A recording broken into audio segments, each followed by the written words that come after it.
5 mistakes most people make in Latin exams. I don't want you to make the same mistakes that I see time and time again, so I'm just going to give you 5 really quick things that you can do to improve your Latin. Mistake number 1.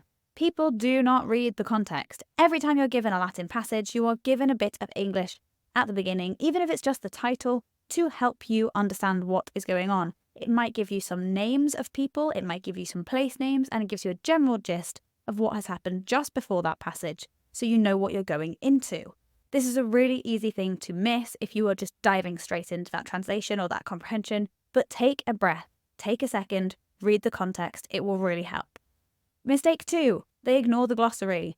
First of all, I would always say just read the glossary when you first open that paper, because it will have names and places. Again, just like the English, it will give you context. But it's also really important that you know what people's names are, because in the translation, you might get penalized if you keep a name in the genitive, for example, and you don't change it. So you might write Caesaris, meaning of Caesar, but you should have just written Caesar.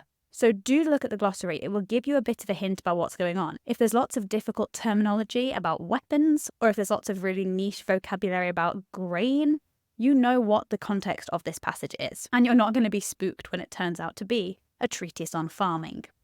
Mistake number 3, they change what they know to be true. You've gone through your sentence and you know there is an accusative plural and a verb. The verb is a mus, it's a we ending, but you see the accusative plural and you think, oh, I don't have a nominative. So I know that's accusative plural, but I'm actually just going to make it the subject of the sentence. Don't do that. You know that the verb is a we ending and you know that's an accusative plural. Try again. You have not figured it out yet. Look at it again. Do not change what you know to be true to make it fit with the translation that you're trying to give.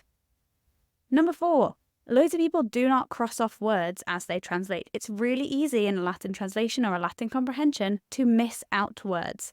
So one thing I always say is, especially if you have time at the end, but even better if you can do it as you go through, once you've translated a word in a sentence, or once you've finished a sentence, just go back through and double check you've translated every single word. If you miss out a word, it can be a whole mark, immediately lost. So it's really easy to stop doing that. Just go back and put a dot above each word, or put a little tick. Don't cross the word out completely, because you might need to go back and have a look again at that word, but just indicate somehow. It could be that you highlight it or something. Just indicate that you have done that word, so you know if you look back, yes, I have translated every single word in that sentence. And the last really common mistake is that their sentences do not make sense. You should be reading back through your translations and your comprehensions, and your sentences should make sense. The Latin makes sense, so your translation should as well. These are stories, these are histories, these are poems. They might be weird, I'm not going to lie, they might be a random myth where someone gets turned into a tree, but they should make grammatical sense in English. Do not submit something that doesn't make sense, because you can get more than half marks if you get the sense right. So even if you have no idea what's going on in the sentence, give it a good go and make it make sense in English. Do not just submit a page full of jumbled words that don't make any sense. The Latin makes sense, your translation should make sense.